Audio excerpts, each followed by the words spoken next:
데살로니가 후서 1장 3절 4절을 찾겠습니다. 신약성경 334페이지 하나님 말씀 데살로니가 후서 1장 3절 4절을 제가 읽겠습니다.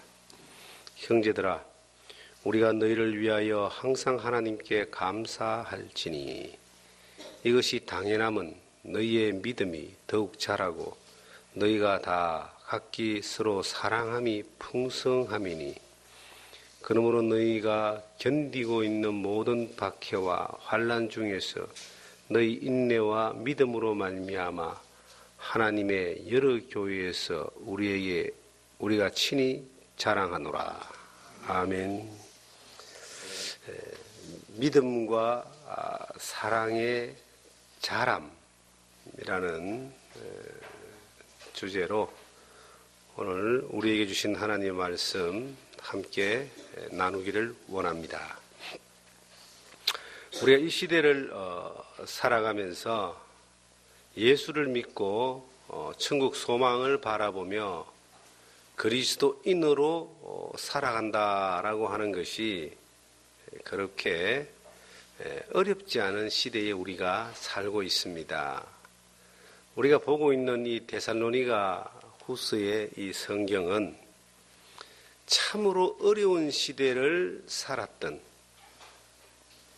믿음을 지키기 위해서 어려운 시대를 살았던 그 시대에 데살로니가에 있는 교회를 향하여 바울 사도가 서신으로 편지를 쓴 내용입니다. 우리가 지금 신앙생활하면서 환난이다 하는 말이 우리에게 겪어지는 그러한 적이 별로 있습니까? 고난이다, 환난이다, 핍박이다, 순교다, 이런 단어를 우리가 들어는 봤는지 몰라도 실질적으로 내가 경험하기는 나무 동네 이야기다 이렇게 생각할 겁니다. 우리나라는 헌법으로도 종교의 자유가 보장되어 있고 기독교 인구가 전체 인구의 약 4분의 1 정도가 되고요. 교회 수가 6만 개 정도, 5만 개에서 6만 개 정도 된다 그럽니다. 어느 동네에 가도 교회 없는 곳이 없고 시골로 이렇게 들어가도요. 시골 동네마다 교회 없는 곳이 거의 없는 그러한 시대에 우리가 지금 살고 있습니다. 그런데 이 성경이 기록될 당시에 지금부터 2000년 전의 시대는 초대교회다 이렇게 말하는데 그때는 로마가 세계를 지배했던 최강국이었고요. 그리고 이제 사상과 학문은 헬라의 사상과 학문이 지배를 했고 특별히 이제 종교적으로는 아직도 유대교가 유대율법주의가 영향을 미쳤던 그러한 시대에 예수 그리스도가 구원자이시고 그리스도만이 주님이시다는 사실을 믿는 성도들이 그 믿음을 지킨다라고 하는 것은 굉장히 힘들었습니다. 믿음을 그냥 내 혼자 잘 지키는 거 이게 문제가 아니고 외부에서 네가 믿는 것은 절대 용납할 수 없다.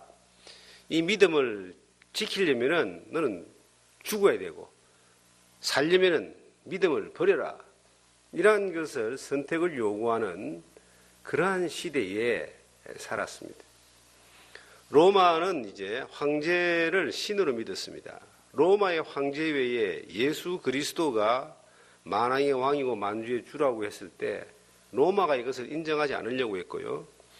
유대인들은 예수 그리스도가 메시아, 구원자라고 전할 때에 그렇게 말하는 것이 하나님을 모독하는 것이다. 이렇게 해서 만약에 자기들의 그 공동체 안에서 예수를 믿는다라고 시인하고 믿음을 지키려고 하면은 그 가문에서 축출을 해버립니다. 가문에서 축출을 하고 지역 그 공동체에서 출교를 시켜버립니다. 그럼 이 사람 운명이 어떻게 되느냐면은 죽는 것만큼 힘들어요. 재산을 상속받지 못하고 일가 친척 친구에게서 완전히 왕따를 당하고 어떤 직업도 가지지 못하는 그러한 사람이 되는 거예요. 그러한 때에 이제 그 믿음을 지키는 것 때문에 환난이나 핍박이나 순교까지도 해야 되는 그러한 때에 그 시대를 살았던 이 데살로니가 교회를 향해서 이제 바울 사도가 편지를 이렇게 쓰는 거예요. 뭐라고 쓰느냐면은, 야, 너희를 위하여 하나님께 항상 감사하고 너희 믿음이 더욱 자라고 너희가 다 각기 서로 사랑함이 풍성하니 너무 감사하다. 그렇게 어려운 시대에, 어려운 환경에, 어려운 조건 가운데서도 너희를 보니까 야, 너무 감사한 것은 너희 믿음이 자라고 있구나. 사랑이 자라고 있구나. 그리고 어떤 환난 가운데서도 인내를 하고 있구나. 늘 감사하는 것뿐만 아니라 너희가 그러한 믿음으로 살아가는 것을 다른 교회도 내가 자랑 삼아서 자랑하고 있다. 그 내용이 데살로니가 전서 1장 3절 4절의 내용입니다. 이 내용을 보면은 환난과 고난과 어려움과 그 고통스러운 환경 가운데서도 생명의 씨앗이 심겨져 있는 예수 그리스도로 말미암아 하나님의 자녀된 사람들의 그 믿음이 환경 때문에 찌그러지고 배반하는 것이 아니고 환경이 그렇게 어려운데도 그 믿음은 자라고 있다. 믿음만 자라는 것이 아니라 사랑도 풍성하고 있다. 그리고 인내 또한 이것이 온전히 이루어지고 있다 하는 것을 바울 사도가 그 교회를 보면서 이제 자랑을 하고 칭찬을 하고 하나님께 감사하는 내용들로 이렇게 기록을 하고 있습니다. 자, 오늘날 우리가 살고 있는 이 환경은 어떤가 한번 생각해 봅니다. 너무 편한 환경에서 살고 있죠. 우리가 예수 그리스도를 믿고 하나님을 믿고 그리스도를 증거하는 삶을 산다고 해서 우리에게 불이익을 주거나 고통을 가하거나 억압을 하거나 감옥에 잡아가는 일이 있습니까? 적어도 이 대한민국 땅에서는 그런 일이 없습니다. 북한 땅에 가면 그렇게 되겠죠. 그건 대한민국 땅에는 그런 것이 없습니다. 현재 이 환경 가운데서는. 그리고 예수 그리스도를 믿고 전한다고 해서 핍박을 하는 사람들이 있습니까? 제가 예수를 처음 믿을 때만 1980년도에는 이제 사회적인 분위기가 그래도 유교와 불교적인 그러한 색채가 강했기 때문에 반기독교적 정서가 있었습니다. 그래서 집안에서 예수를 믿는다 그러면은 왕따를 당하거나 불이익을 당하거나 아니면 좀 잔소리 듣고 핍박 아닌 핍박을 당하는 그러한 경우들이 저는 있었습니다. 그런데 믿음을 지킨다라고 하는 이 의미에서 볼 때에 어떤 환경에서 믿음이 지켜지고 믿음이 자라가고 사랑이 풍성해지고 인내가 온전히 이루어질까요? 사실은 환경이 핍박이 오고 어려움이 오고 선택을 강요할 때 내 믿음이 더 지켜지고 자라가고 성장하는 거예요. 외부에서 어떤 선택을 강요하는 거예요. 너 예수 믿을래? 아니면은 직장에서 쫓겨날래? 집안에서 왕따 될래?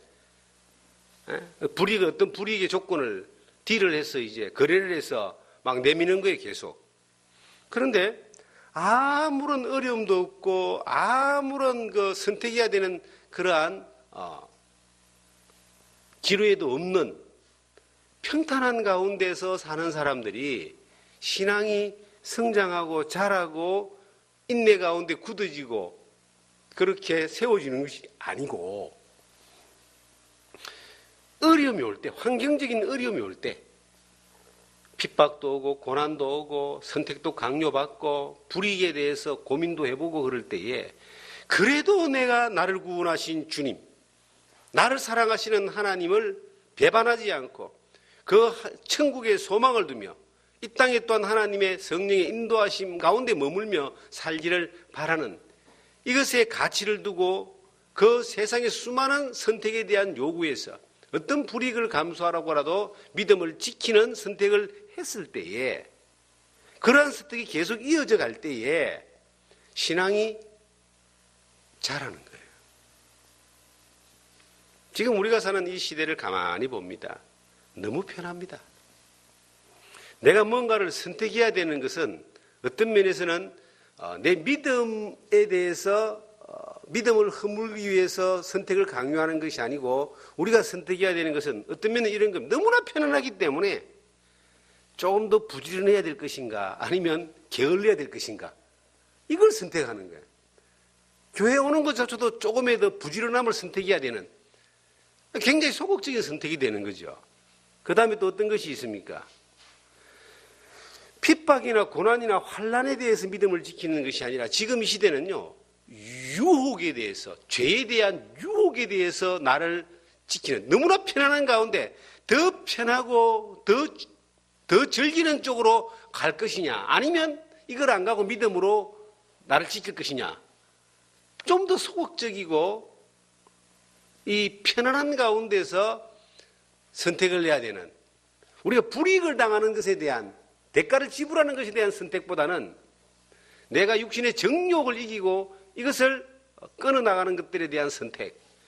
그래서 어떤 면에서는 이 신앙이 자라는 데에 있어서는 데살로니가 시대의 초대교회 시대의 믿음 때문에 핍박과 환난과 고난이 왔던 그 시대보다 지금 시대는 믿음이 자란다는 부분에 대해서는 우리가 선택하고 훈련하고 대가를 지불하는 것에 대한 기회가 적기 때문에 환난과 고난이 별로 우리 가운데 피부로 와닿지 않기 때문에 하나님에 대한 믿음을 선택하고 하나님의 도우심과 능력을 경험하면서 성장해 나가는 신앙의 과정은 더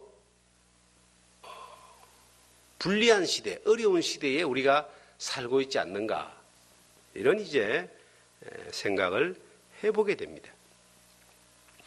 요즘은 성경도 마음대로 볼 수 있고요. 유명하신 분들의 설교를 얼마든지 들을 수 있습니다. 요즘은 내가 선택을 하지 않아도요. 내가 선택을 해서 설교를 듣고 싶지 않아도 주변에 있는 성도님들이 또 목회자들이 또 훌륭한 설교나 훌륭한 말씀들을 위대한 말씀들을 막 보내줍니다. 휴대폰만 들고 있으면은 이게 이제 다 볼 수 있는 그러한 시대에 와 있습니다. 그런데도 우리의 신앙은 왜 자라지 못하고 변화되지 않을까요? 이유가 뭘까요? 성경을 굉장히 많이 보잖아요. 요즘 성경을 들고 다니지 않아도 볼 수 있습니다. 요즘 젊은 사람들은 예배를 이렇게 드릴 때에 성경을 안 가지고 다닌다 그러잖아요. 휴대폰 하나만, 스마트폰 하나만 들고 다니면 그 안에 성경도 있고 찬송도 있고 그 안에 큐티 말씀도 있고 오만 설교가 다 들어가 있습니다. 그리고 얼마든지 이게 공급받아서 볼 수 있고 배울 수 있는 기회들이 얼마든지 있습니다. 마음만 먹으면. 옛날에 이 초대교회 당시에 데살로니가 교회는 성경도 이렇게 자유롭게 볼 수 없었을 겁니다. 없어가지고. 그 당시에는 종이가 없었거든요. 그 책을 가지고 있다라고 하는 것은 두루마리로 만드는 책을 가지고 있다라고 하는 것은 아주 부유한 층이나 특별한 특정 계층만 소유할 수 있었을 겁니다. 그들이 사도들이나 아니면 믿음의 그 앞선 분들이 전해주는 말씀 한마디를 사모하면서 듣고 그 말씀을 붙들고 한 말씀으로 붙들고 그냥 그 수많은 시간들을 살면서 믿음을 지켰을 겁니다. 근데 그 시대에 비해서 우리가 더 풍성한 시대, 편안한 시대, 더 많은 것들을 기회를 얻을 수 있는 그러한 시대에 사는데도 왜 우리의 믿음은 그렇게 간절하지도 절박하지도 않고 성장하지도 않고 변하지도 않고 하나님 능력을 경험하지도 못하고 그렇게 우리의 마음은 메말라 있을까요? 저는 신앙생활을 하면서 지식이 많아질수록 사랑이 메말라져 가는 것들을 보게 됩니다. 제가 서울서 목회를 좀 하다 왔잖아요. 서울에 있는 분들은 우리가 지금 원주에 사는 사람들하고 좀 달라요. 왜냐하면 걸음걸이가 다릅니다. 서울에 가서 지하철 타러 가보세요. 걸어다니는 사람 있는 거 다 뛰다닙니다. 그리고 이 거리를 옮기려면은 긴 시간이 들기 때문에 시간을 허투루 쓰지 않습니다. 그리고 굉장히 바쁘게 살아요. 그럼에도 불구하고 이제 교회생활, 신앙생활 또 열심히 하는 분들이 많이 계십니다. 그리고 사람들도 이렇게 큰 교회들은 사람들이 많이 모입니다. 돈도 또 많이 있어서 많은 일들을 합니다. 근데 그곳에서 듣는 말씀들도 아마 세계적인 수준의 말씀들을 공급을 받을 거예요. 서울의 큰 교회들을 보면은. 그런데 그 교회 한 교회 안에 자기하고 개인적으로 교제를 나누고 개인적으로 서로 사랑을 주고받을 수 있는 그러한 성도는 몇 명이나 있는가? 거의 없습니다. 자기만 사는 거예요. 자기만. 자기 가족만. 그리고 필요에 따라서 맡겨진 그러한 이 포지션의 일들만 하는 거예요. 뭐 구역 일을 한다든지 아니면 섬기는 일들을 한다든지. 시간이 바쁘고 여유가 없으니까 다들 바쁘니까 그렇게 살 수밖에 없어요. 원주도 보면은 맞벌이 하는 부부들이 많이 있잖아요. 서울은 거의 다 맞벌이 한다고 보면 돼요. 거의 다. 혼자 벌어가지고는 살기가 힘들어요. 집세가 너무 비싸고 자녀 교육비가 너무 많이 들어가고요. 거의 맞벌이를 하는 거예요. 그 사람들이 뭔가 이렇게 뭐라고 할까요? 움직이면 바쁘고 그리고 수준은 굉장히 높은데 메말라질 수밖에 없는 그러한. 서울 사람들이 깍쟁이라는 말을 쓰잖아요. 옛날부터. 지금은 더 합니다. 이웃이 없습니다. 다 아파트에 살면서 그 앞집에 바로 앞에 있는 사람도 1년 지나도 얼굴 한번 보기 힘든 그러한 이웃이 없어요. 그러한 삶을 사는 거예요. 그렇게 이제 바쁘게 살다 보니까 메말라질 수밖에 없겠죠? 그러면 교회 안에서 믿음 안에 살아간다는 사람들은 어떨까요? 똑같습니다, 여러분. 많은 것들을 가지고 누린다고 해서 사랑이 풍성해지지는 않더라는 것이죠. 신앙생활이라고 하는 것은 이 잘한다라고 하는 이것이 굉장히 중요한 단어입니다. 에베소서에 보시면 4장에 그리스도에게까지 자라느니라 그렇게 기록되어 있어요. 잘하지 않는다면은 이것은 뭔가 문제가 있죠. 애가 태어났습니다.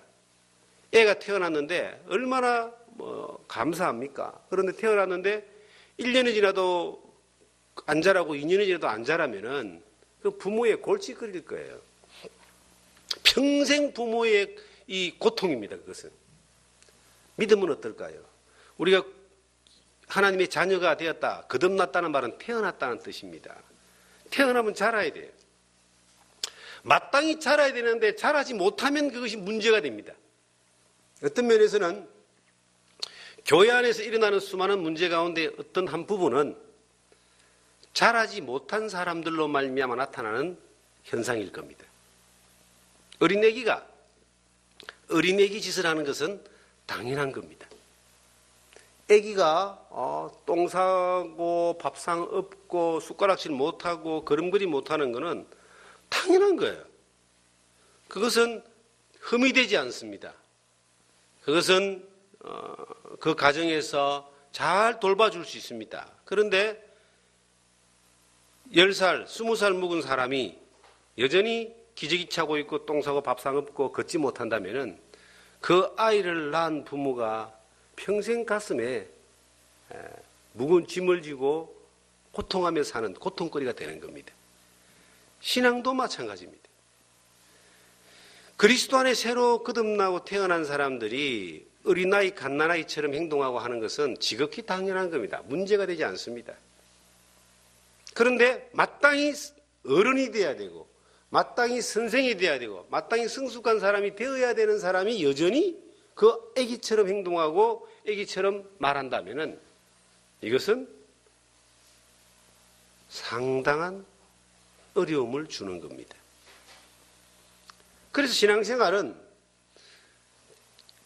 태어나서 갓난아이의 시기를 건너서 어린아이의 시기를 건너서 그 다음에 청년과 어른과 아비와 선생으로 이렇게 성장하는 과정들을 성경은 자세하게 기록하고 있습니다. 여러분 스스로가 애기입니까? 아니면은 지금 자라가고 있는 과정 가운데 있습니까? 이 자란다라고 하는 것은 균형이 잡혀야 됩니다. 육신이 자라는 것뿐만 아니라 정신도 자라잖아요. 지식도 자라잖아요. 우리가 애들을 키워보면 신기하게도 육신이 크는 그 시기에 마음도 자라고 지식도 자라요. 지식이란 말은 이제 공부를 통해서 계속 넣어주잖아요. 초등학교 유치원부터 1학년, 2학년, 3학년 쭉 이렇게 그때에 맞게끔 필요한 지식들을 국가가 학교를 통해서 가르쳐 줍니다. 지식이 자라가는 거예요. 몸도 그게 맞춰서 자라가는 겁니다. 그런데 마음도 또 자라가거든요. 마음도. 이 마음이라는 게 이 영아기가 있고 유아기가 있고 그 다음에 그 사춘기도 있고 말입니다. 이상하게도 사춘기가 온단 말이죠. 오고 나면은 계속 진행되는 거예요. 뭐 청년기가 있고 계속 진행이 되는 겁니다. 믿음도 마찬가지입니다. 믿음도 마찬가지로 자라가는 거예요. 이 균형이 딱 맞아야 되는데, 자, 육신이 자라고, 뭐 정신이 자라고, 지식이 자라고 하는 것은 일단 제껴놓고, 믿음이 자란다라고 하는 것은 어떤 균형이 이루어져야지만이 믿음이 잘 자랄 수 있는가. 이 성경의 데살로니가 후서에 보니까 믿음은 우리가 세 가지의 요소가 균형이 맞아야 됩니다. 여러분들이 잘 아는 대로 고린도전서 13장에 보시면 믿음, 소망, 사랑 이 세 가지는 항상 있을 것인데 그 중에 제일은 뭐라고요? 사랑이다. 믿음이 자란다는 말은 다른 말로 하면 사랑이 자란다는 거예요. 제일이 사랑이니까. 그래서 믿음, 소망, 사랑이 이게 균형을 갖추는데 이 데살로니가 후서에 보니까 소망이라는 단어는 이제 제껴놓고 그 자리에 뭐가 들어가 있냐면 인내가 돼, 인내. 소망은 저 멀리 우리에게 약속된 것을 바라보고 가는 것이죠. 그것은 내가 현실적으로 맞닥뜨리면서 부딪히는 문제는 아닙니다. 소망에 대한 문제는. 그런데 믿음과 사랑과 인내가 자란다고 성경은 지금 말하고 있는 거예요. 이 세 가지의 요소가 균형이 맞아야지만이 이것을 비로소 자란다라고 말하는 것입니다. 어떤 사람은 믿음은 대단히 자랐는데 사랑이 없어요. 균형이 안 맞는 겁니다. 다른 말로 하면 머리는 굉장히 큰데 발은 조망만해. 못 걸어다닙니다. 가분수라 그러죠.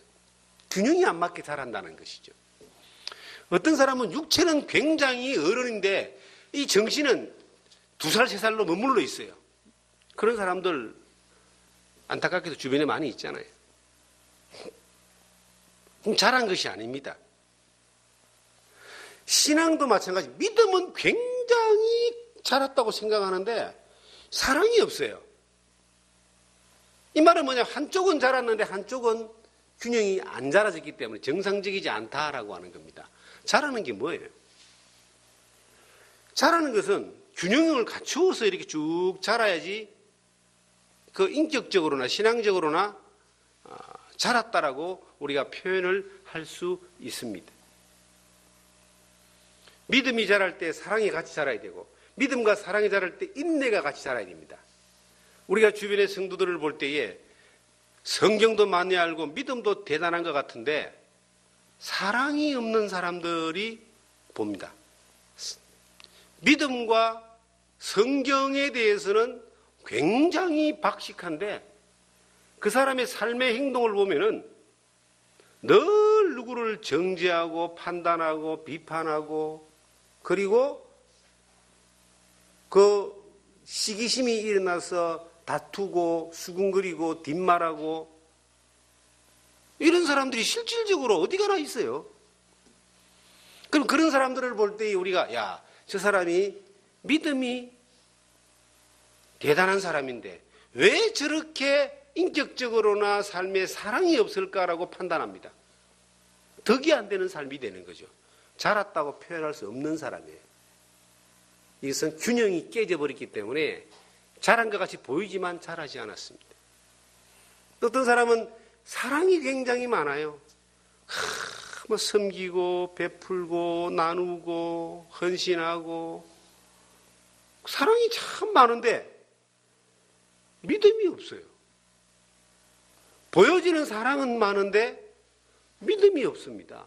믿음이 없다는 말은 자기가 뭔가 많은 걸 베풀고 하긴 하지만 하나님께 영광을 돌리지 않고 하나님으로부터 왔다는 걸 인정하지 않고 하나님이 자기에게 그 주신 은혜들로 말미암아 되어지는 것들로 되어지지 않고 그저 자기의 어떤 그 사랑으로 자기의 헌신 수고로 막 남을 막 도와주고 이런 사람들이 있습니다. 그런 사람들이 그렇지 않은 사람보다 훨씬 낫지요. 그런데 그런 사람들이 사고를 치면 더 큰 사고를 친다니까요. 믿음이 없이 사랑이라는 행동만이 많이 나오는 이것이 결국은 그 상대편 대상에게 하나님께로 이끌고 도우는 것이 아니고 내가 했던 그 행동으로 말미암아 그 사람이 하나님께로 나아가는 데 방해가 될 수도 있다는 겁니다. 그것도 세 번째가 인내라고 하는 거예요. 인내. 어떤 면에서는 신앙생활을 하면서 가장 필요한 필수 과목이 인내라고 저는 그렇게 봅니다. 사랑과 믿음이 있다 할지라도 인내가 없다라고 하면은 아무것도 이룰 수가 없습니다. 조금만 불편하면은 뭐부터 나옵니까? 뭐부터? 저 같은 경우는요. 여러분들은 뭐 우리 같이 생활을 많이 했기 때문에 저를 좀 알 겁니다. 나름 훈련된 사람이라 인내하는 부분에 대해서 많은 훈련을 했습니다. 그런데요, 제 아내가 제 옆에 제일 지켜보잖아요. 생활하면서 어지간하면은 이제 어떤 삶 가운데 인내가 있어요. 어지간하면은 뭐 어떤 대단한 일을 당해도 터져도 그것을 참고 기다리고 인내하면서 하나님에게 나아가 물어보고 그리고 인도하심 바라보며 진행해 나가는 일들에 대하여는 훈련이 잘 되어 있습니다. 그런데 어떤 일이 딱 터지면 가장 먼저 나한테 나타나는 현상이 뭐냐? 제 아내가 뭐라고 말하는 줄 아세요? 눈에 힘 좀 넣지 마라 그래요. 본능적으로 딱 눈에 힘이 딱 들어가는 거예요. 이게 힘이 딱 들어가는 그걸 이제 아니까 눈에 힘 좀 빼세요 그래. 또 눈에 힘 준다 그래. 눈에 힘만 들어가고 이게 자제되면 다행입니다. 사람들은요, 어떤 일이 딱 터지면은 뭐가 나오는 줄 알아요? 입에서 더러운 말부터 나와요. 이제 운전을 이렇게 딱 하다 보면은 가끔 이 인격을 시험하는 일들이 옆에서 일납니다. 기도로든지 뭐. 그 참 놀라운 일은요, 이게 딱 뭐 급한 일이 생기면 상소리부터 탁 나오는 사람들이 있어요. 그게 뭐가 부족하냐면은 이 인내로 훈련이 안 돼 있어요. 그런 거예요. 인내로. 하나님 앞에 이 오래 참는다라는 것이 사랑의 열매 가운데 첫째입니다. 성령의 열매 가운데 첫째입니다. 인내, 오래 참음. 신앙생활을 해나가는 가운데서 우리가 복음을 전하는 것도 내 마음대로 안 됩니다. 성도를 가르치는 거 내 마음대로 안 됩니다. 양육하는 거 마음대로 안 됩니다. 훈련하는 거 마음대로 안 됩니다. 정말 마음대로 되는 게 없어요. 신앙생활 하면서도 마음대로 안 된다니까. 목회를 하면서도 하나님이 일하는 목회를 하면서도 믿음대로 마음대로 안 돼요. 믿음대로 해도 안 되고 사랑으로 해도 안 돼요. 안 되는 것들이 부딪혀요. 그럴 때 가장 필요한 게 뭐냐면 인내입니다. 기다리는 거예요. 하나님이 일하시면. 여러분들이 속으로 놓은 자식은 마음들이 되던가요? 자식을 키우는데도 가장 중요한 덕목이 사랑이라 생각하는데 사랑에서 인내가 빠져버리면 집착이 되고요. 그 사랑 때문에 아이를 망칠 수도 있어요. 인내라고 하는 것은 믿음과 사랑과 함께 가는 겁니다.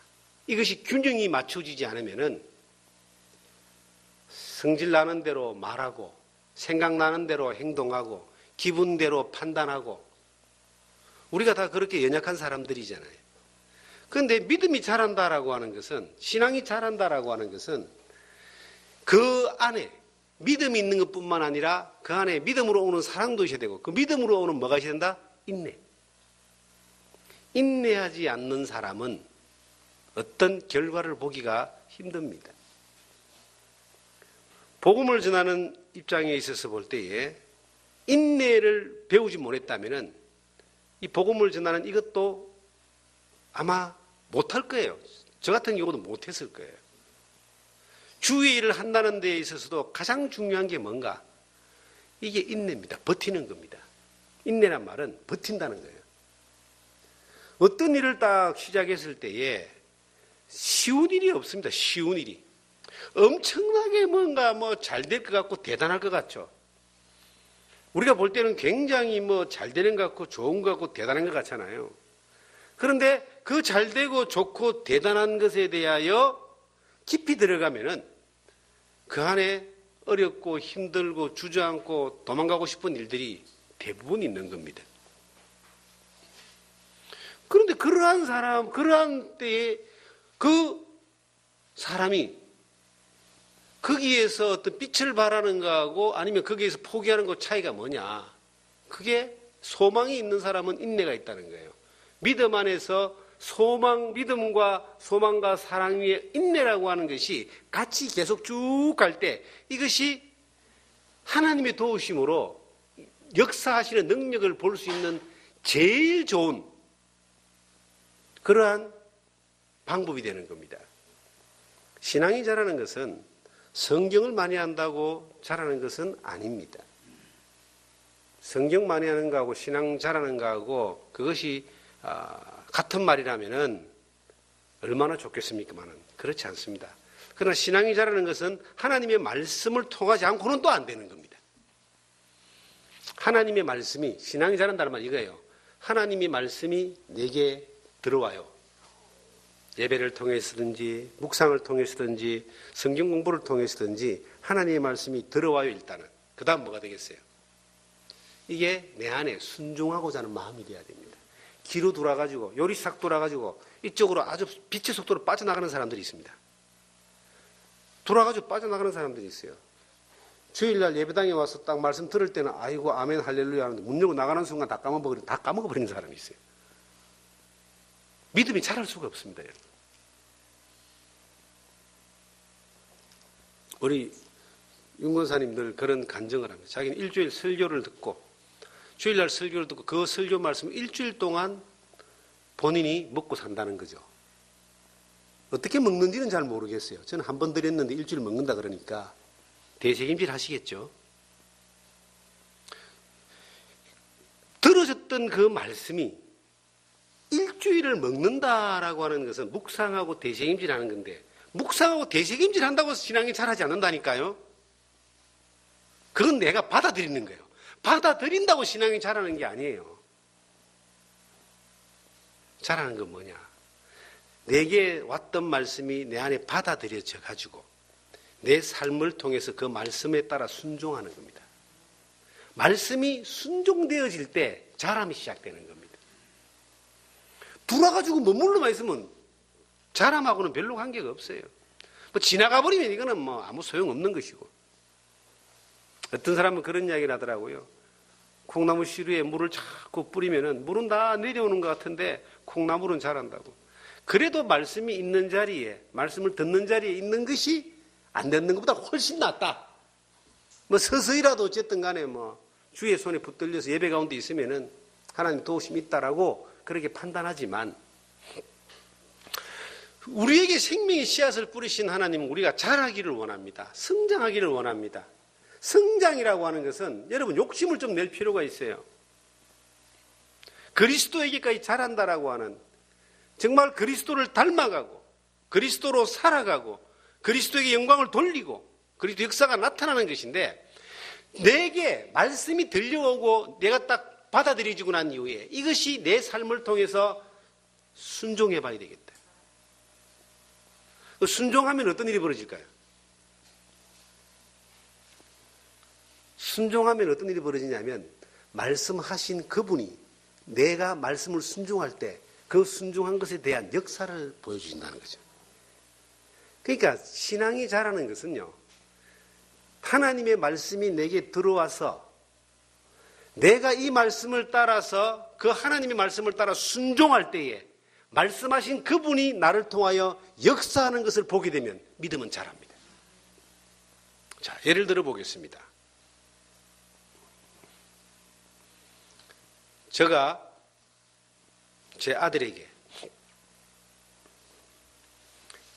수표를 하나 줬다고 봅시다. 수표. 1,000만 원짜리 수표를 하나 줬습니다.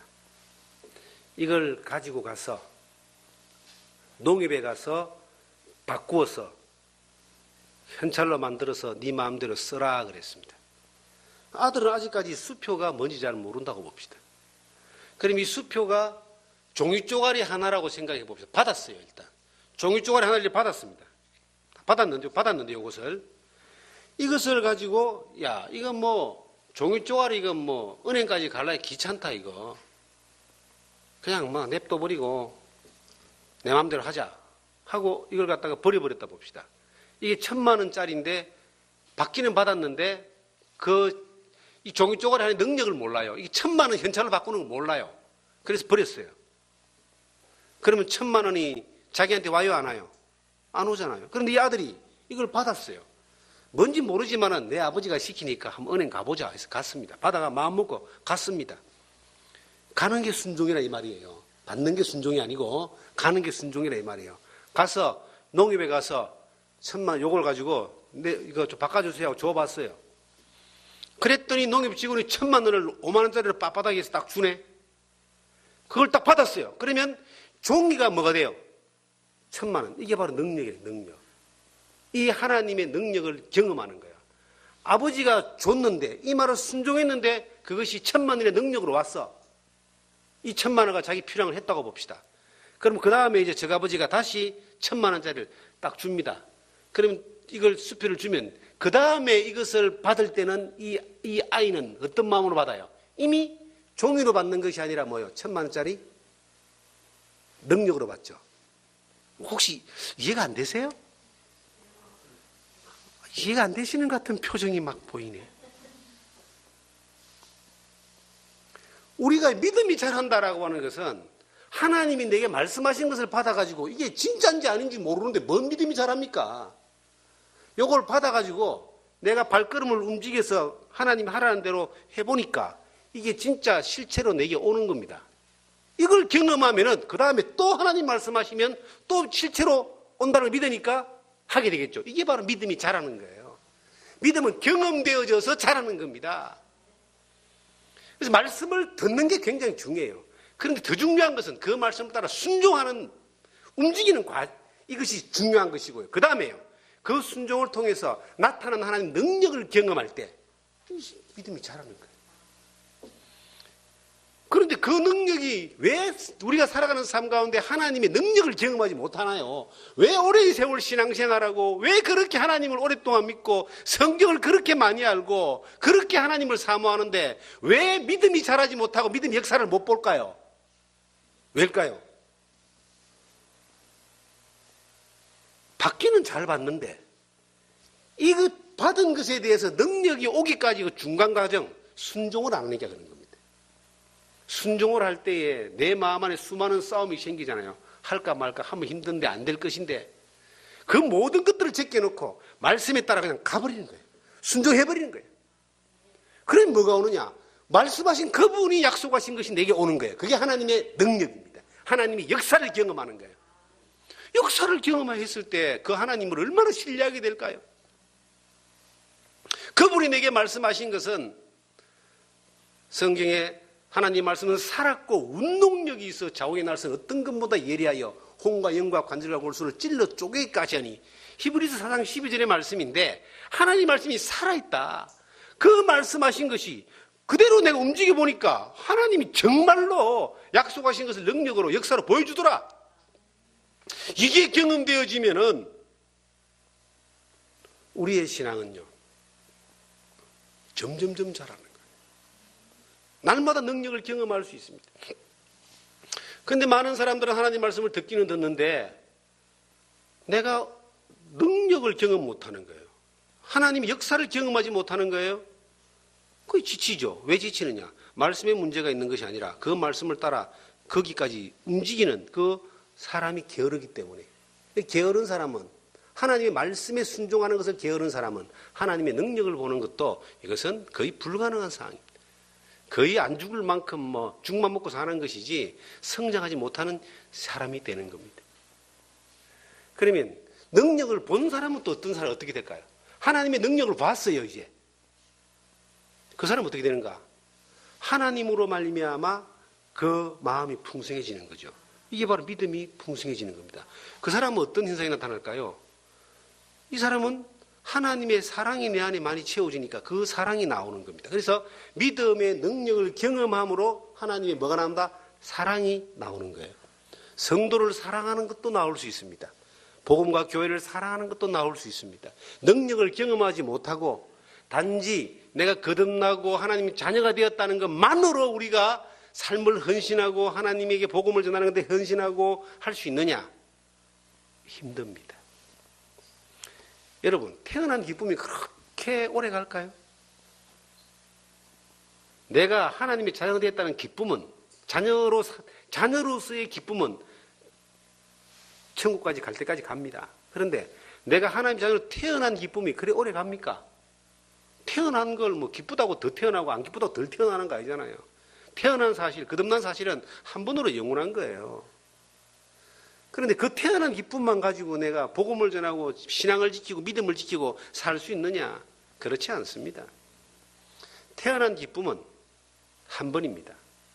그런데 그 이후에 내가 신앙이 성장하는 기쁨은 나를 태어나게 한 것도 하나님 말씀이고 예수 그리스도의 십자가의 피 흘림의 능력 아닙니까? 그 말씀이 지속적으로 나에게 공급이 되어지고 지속적으로 내가 순종하고 내가 거듭난 것도 하나님의 말씀이 나를 구원하신 것을 믿고 순종한 것이 나를 거듭나게 한 거예요. 그런데 거듭나고 난 이후에도 그 말씀이 계속 순종되어질 때 이 사람은 뭐예요? 기쁨이 계속 이어져 가는 거예요. 계속 성장하는 겁니다. 그 사랑이, 그 기쁨이 계속 성장할 때 내 안에 사랑이 채워지고 그 사랑이 나를 움직일 때 내가 주의 말씀을 따라서 헌신하게 되는 겁니다. 이제. 복음을 전하는 일들에, 예배에 참여하는 일들에, 성도를 섬기는 일들에, 이웃을 사랑하는 일들에, 세상에 복음을 그리스도의 그 향기와 빛을 나타내는 일들에 우리가 헌신하는 힘이 되는 거예요. 그 힘이 계속적으로 이것이 선순환되어질 때에 우리가 계속 성장해 나간다. 주님 안에서 그러한 이 과정들이 자란다라고 하는 과정으로 이어져 나가지 않으면 우리가 이 험한 세상에서 사탄의 역사하는 이 세상에서 그리스도의 일꾼으로 살아가고 살아내고 또 복음을 전하고 주의 영광을 나타내는 데에 부족하게 되는 겁니다. 힘을 잃게 되는 겁니다. 어떤 사람이 그런 이야기를 자주 해요. 내가 옛날에 뭘 했는데, 옛날에 내가 목사로 예배당을 몇 개 지었는데, 옛날에 내가 장로하면서 얼마나 열심히 주를 섬겼는데, 옛날에 내가 뭘 했는데 하는 분들이 참 많아요. 그런데 옛날에 뭐 했는데 뭐쩌란 말입니까? 중요한 건 지금은 뭐 하고 계시냐, 지금은. 신앙생활은 항상 지금 하나님 안에서 살아가는 겁니다. 옛날에 내가 했던 것이 지금 아무런 힘이 없는 것은 옛날에는 하나님이 주시는 말씀이 순종되어져서 능력으로 봤던 것들이 많았고요. 그것이 언제까지 되어야 된다? 지금도 되어져야 된다는 거예요. 지금도. 지금 내가 그리 못한다는 말은 지금 내가 하나님 말씀에 순종하지 않는다는 뜻입니다. 지금은 내가 하나님의 능력을 경험하지 못한다는 뜻입니다. 뭐 때문에? 나의 게으름 때문에. 내가 말씀에 순종하지 않는 것 때문에, 내 마음대로 사는 것 때문에, 내가 내 주인 된 것 때문에. 그러면 지금까지 주인 된 내 주님이 나에게 베풀어 주신 은혜와 사랑은 어디로 갔단 말입니까? 신앙생활이라고 하는 것은요, 이게 은퇴가 없습니다. 천국 갈 때까지 가는 거예요. 입학은 있어도 졸업이 없습니다. 하나님의 이 능력을 경험하는 이 학교는 졸업이 없어요. 내가 육신이 약하고 영약하고 그러한 환경적인 변화가 있다 할지라도, 내가 육신이 연약하고 어렵다 할지라도 하나님의 역사가 중단되는 건 아니라는 겁니다. 하나님의 역사는 늘 너희 안에 행하시는 분은 하나님이시니, 너희 안에 행하시는 분은 그 하나님이신데, 하나님의 역사는 늘 진행형입니다. 늘 현재형입니다. 거기에 내가 어떤 처지에 있든지 간에 목회자든지 장로든지 집사든지 아니면 성도님이든지 누구든지 어디에 어떤 상황에 처해 있든지 간에 하나님이 내게 들려주시는 그 말씀이 내가 살아온 삶의 현장에서 내게 들어오는 겁니다. 들어오는 이 말씀을 통해서 내가 순종하는 그러한 방향으로 결단에 움직일 때에 날마다 하나님은 그 말씀하신 것을 능력으로 역사하여서 하나님이 이루시는 것들을 보여줄 준비를 다 하고 계신 겁니다. 그걸 늘 자기의 입장에서, 자기의 자리에서 경험되어질 때 그 하나님에 대한 믿음이 자라는 겁니다. 믿음이 자란다는 다른 말로 하면 하나님을 신뢰하고 하나님의 약속을 의심하지 아니하고 약속대로 되어지는 것들을 많이 경험한다는 뜻입니다. 하나님을 신뢰하십니까? 하나님이 여러분들하고 많은 약속을 했을 거예요. 성경이 이게 약속입니다. 약속의 말씀. 그래서 구약, 신약, 약속이란 뜻이에요. 우리가 구원받는 것도 약속입니다. 천국 가는 것도 약속입니다. 하나님의 약속이 성경에 이제 엄청나게 많이 있는데 하나님이 내게 하신 약속도 엄청나게 많아요. 저는 감히 고백할 수 있는 것은 하나님은 한 번도 나한테 거짓말한 적이 없는 거예요. 하나님 한 번도 약속을 어긴 적이 없어요. 저에게. 그런데 또 감히 고백하는 것은 저는 너무나 많이 하나님에게 약속을 어겼습니다. 하나님한테 약속을 안 어기려고 저는 애를 많이 쓰는 사람 중에 한 사람입니다. 죽게 하나님께 서원한 것은 해로울지라도 변하지 마라는 말씀이 있어요. 하나님 앞에 약속한 것은 변하지 마라. 하나님도 절대 안 변하는데 너희도 변하지 마라. 하나님의 앞에 그 약속, 하나님 약속하신 것들이 한 번도 하나님이 어긴 적이 없어요. 그러니까 그 한 번도 어기지 않으셨기 때문에 100% 완벽하게 신뢰합니다. 하나님은 거짓이 없으시다고 기록되어 있어요. 신뢰합니다. 근데 우리는 하나님 앞에 자주 이렇게 약속을 어기잖아요. 그럼에도 불구하고 하나님 안에서 그 약속되어진 말씀을 따라서 순종을 해보니까 앞에 무슨 일이 일어날지 잘 몰라도 그냥 약속하신 것을 따라서 순종을 해보니까 두려움은 있고 정말 절망감도 있고 혹은 설레임도 있고 기대감도 있을 때에 하나님 약속을 따라 탁 갈 때요, 가보는 겁니다. 일단 가보자. 근데 놀라운 것은 약속하신 것은 반드시 하나님이 이루신다는 거예요. 내가 안 되는 것이지 하나님이 안 되는 게 아니에요. 이스라엘 민족이 애굽을 빠져나와서 가나안을 가려고 하는데 앞에는 홍해가 가로막혀 있었습니다. 뒤에는 애굽 병사가 이제 열받아가 죽이려고 쫓아옵니다. 모든 사람이 다 절망하는 거예요. 아이고 모세여, 당신이 우리를 애굽에서 잘 살고 있는 우리를 데려다가 이 광야에서 죽게 만드는구나. 하나님이 우리를 죽이려고 작정하셨구나. 그 사람들은 뭐가 없었느냐? 하나님의 말씀이 없었느냐? 말씀이 안 믿은 거예요. 하나님의 말씀은 그들을 애굽에서 건져내서 어디로 가게 하는 거예요? 가나안으로 가게 하는 게 하나님의 약속이었어요. 그런데 아무도 200만 명이 된 그 이스라엘 백성들이 아무도 그 급박한 상황에서 하나님의 약속을 다 까먹어 본 거예요. 딱 한 사람 안 까먹은 사람이 있어요. 하나님의 말씀을 직접 들은 사람 누구죠? 모세. 모세만 직접 들었거든. 너희들은 가만히 있어라.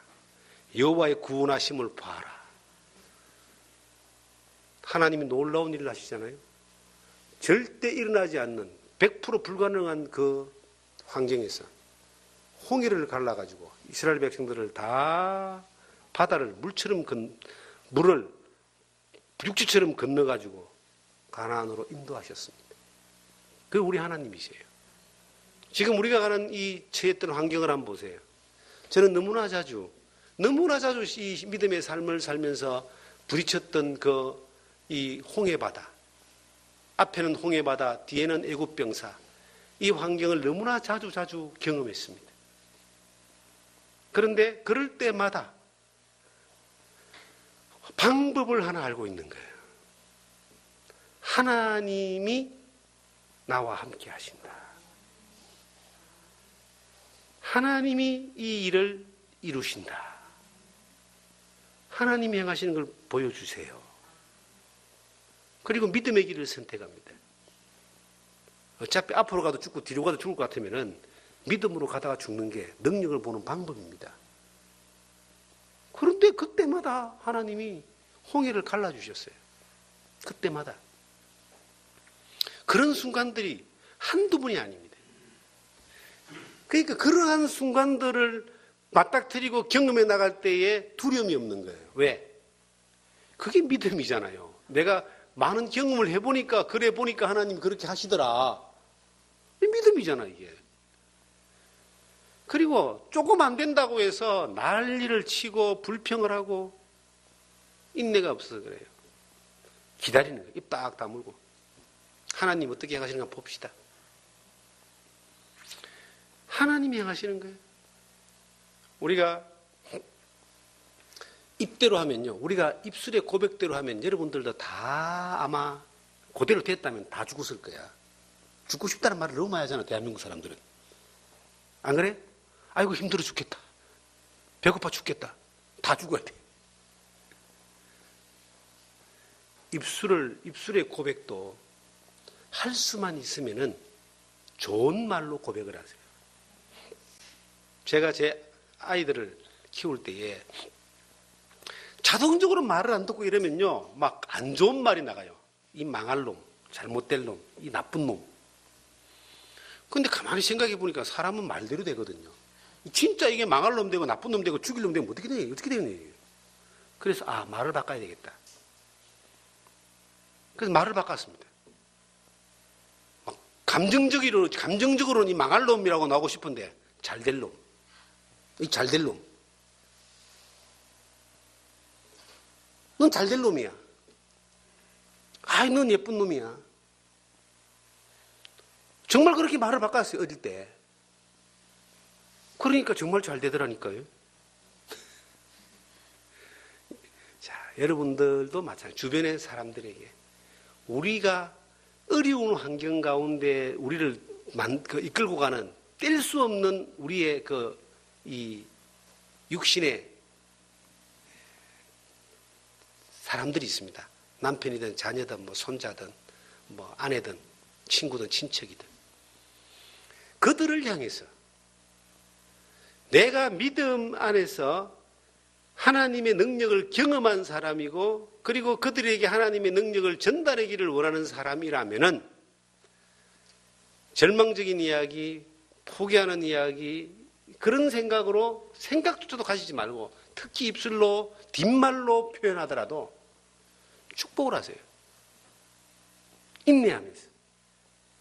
그러면 그 씨앗은 반드시 또 하나님을 믿는 믿음 안에 기도하고 축복하는 말을 던지면은 그것이 믿음의 순종이기 때문에 하나님의 능력의 역사를 경험하는 과정이 될 수 있습니다.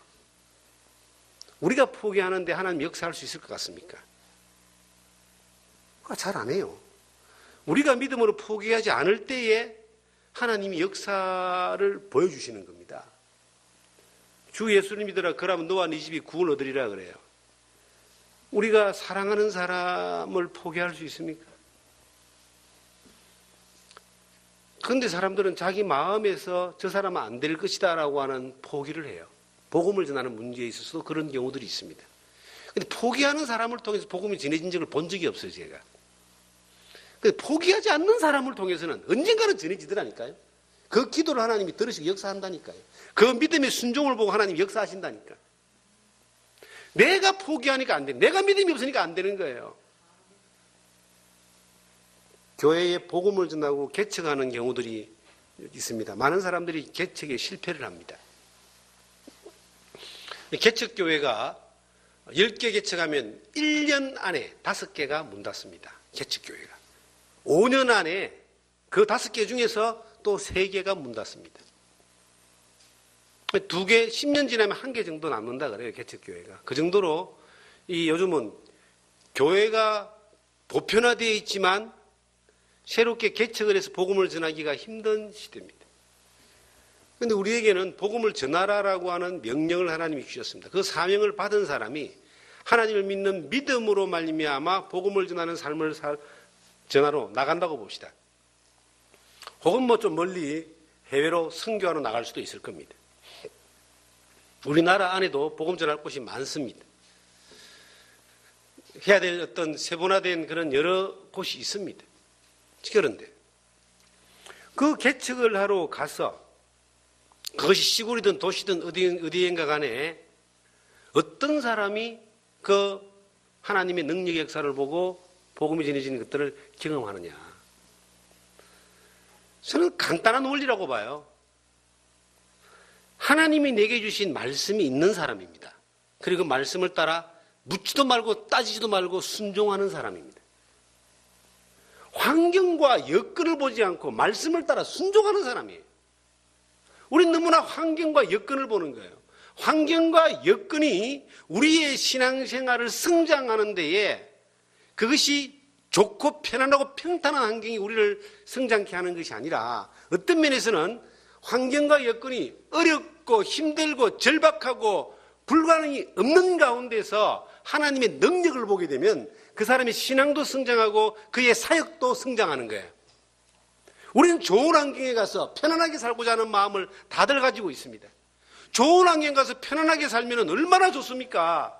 그런데 좋은 환경 가운데서 편안하게 살면 좋긴 한데 믿음이 성장하지 아니하고 하나님의 능력을 보지 못하고 하나님의 역사를 보지 못한다면 그거는 믿음과 상관없는 하나의 직업이고 하나의 일이 되는 겁니다.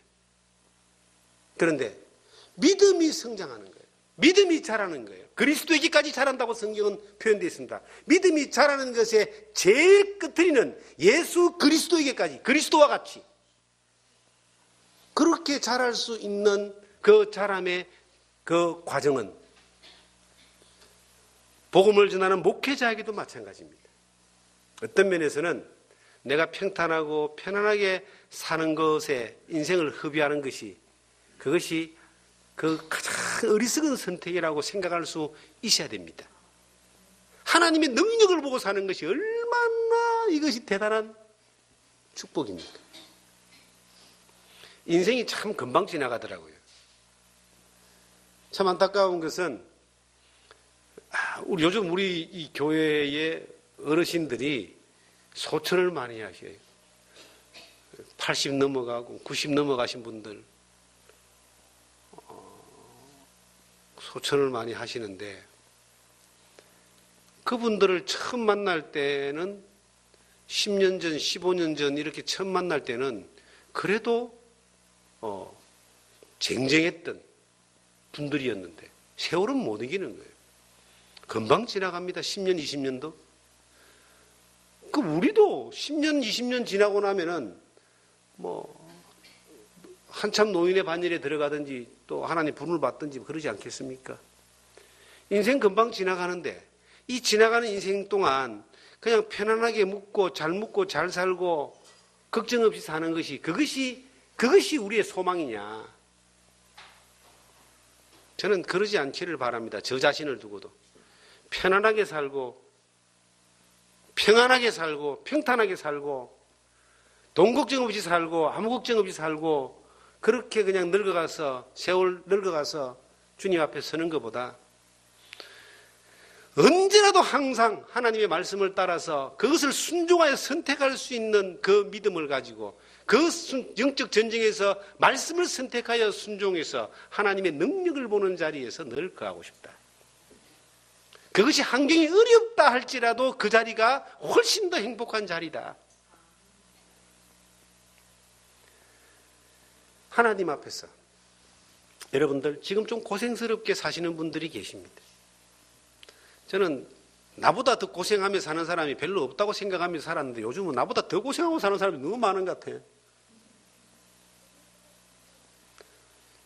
저는 고생이라는 것을 말하면요, 복음을 전하는 것으로 말미암아 스스로 자발적으로 고생을 선택했습니다.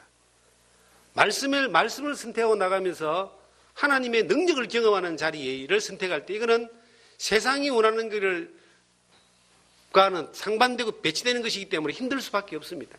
그런데 늘 아주 여러 번 너무 자주 그 중요한 순간에 고생하는 그 길을 기쁨으로 선택했습니다. 그건 뭐냐면 하나님의 능력을 보며 살고 싶다는 거예요.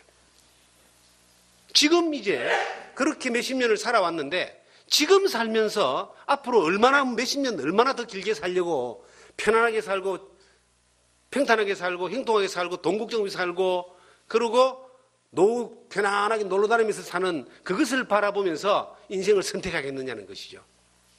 그거는 지나온 시간 너무 억울해요, 여러분. 그리고 지금까지 살아온 것이 절대 그렇지 못했기 때문에 후회하지 않는다는 겁니다. 여러분 착각하지 마세요. 저는 우리 성도님들에게 정말 해주고 싶은 말이 있습니다. 앞으로 잘 살려고, 앞으로 편안하게 살려고 지금을 허비하지 마시라는 말이에요. 앞으로 잘 살려고 지금 허비하는 것이 앞으로 잘 산다는 보장도 없습니다, 여러분. 중요한 건 지금 하나님과 믿음으로 살아라 이 말이에요. 그러면 앞으로도 하나님이 그 능력으로 이끌어 주신다. 그러면 믿음은 성장하잖아요. 믿음이 성장하고 하나님을 신뢰하고 하나님으로 말미암아 살아가면은 세상의 어떤 환경도 여건도 다 이길 수 있습니다. 믿는 자에게 능치 못한 일이 없는데, 능치 못한 일이 없는 그 하나님이 내 아버지인데 뭐가 두려워요? 그런데 사람들은 착각하는 거야. 앞으로 잘 살려고 지금 사는 시간을 허비하는 거예요. 앞으로 잘 살지도 못 살지도 모르는 불확실한 것을 놔놓고, 그것도 믿음도 아니고 막연한 가치, 막연한 그 체면. 나는 여러분과 제가 앞으로도 잘 살길 바라요. 믿음 안에서.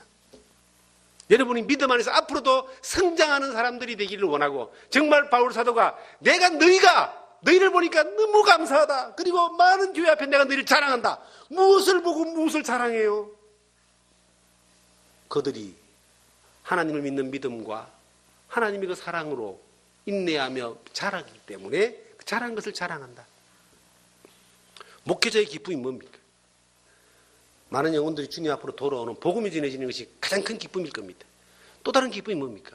복음을 깨달은 사람들이, 주 안에서 하나님 자녀된 성도들이 믿음 안에서 자라는 것을 볼 때에 그것이 얼마나 큰 기쁨이 되겠습니까? 1년이 지나도 그대로, 3년이 지나도 그대로 겨우 예배당 한번 왔다 갔다 하는 게 무슨 큰 하나님이 하는 것처럼 생각하면서 그것도 힘들어서 전전긍긍하는 그런 모습들을 보고 산다면요, 목회자도 힘듭니다, 여러분. 저쪽 힘들게 하지 마세요. 네? 자람이라고 하는 것은 능력을 경험할 때 자람입니다. 그 능력을 많이 경험하잖아요. 그 능력을 경험하면서 주님 앞에서 우리가 인내하면서 사라지는 거예요. 그러면 하나님이 우리를 자랑스러워하는 겁니다.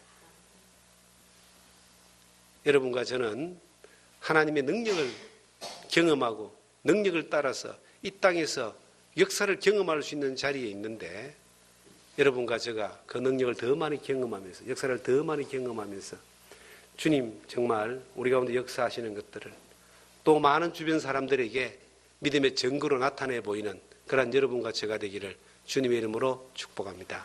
기도하겠습니다. 주님 감사합니다. 참 우리가 주님으로 말미암아 너무나 많은 것들을 보고 배우고 경험하고 지금까지 살았습니다. 그런데 주님, 우리가 부족해서 하나님 말씀을 들어도 순종하는 용기가 없고 이해하는 그러한 믿음이 없어서 늘 육신에 속해서 주저앉고 의심하고 뒤로 물러가는 그러한 때가 많이 있었습니다. 아버지 하나님, 데살로니가의 그 성도들처럼 하나님을 믿는 믿음이 자라갈 수 있도록 저희들 인도하여 주시옵소서. 하나님 역사를 많이 경험할 수 있도록 인도하여 주시옵소서. 하나님의 일에 정말 환경을 탓하지 아니하고 주님을 바라보며 선택하며 갈 수 있는 믿음의 결단을 허락하여 주시옵소서. 오늘 이 하루도 은혜 가운데 인도하여 주시니 감사드리며 우리를 사랑하시는 예수님 이름으로 기도하옵나이다. 아멘.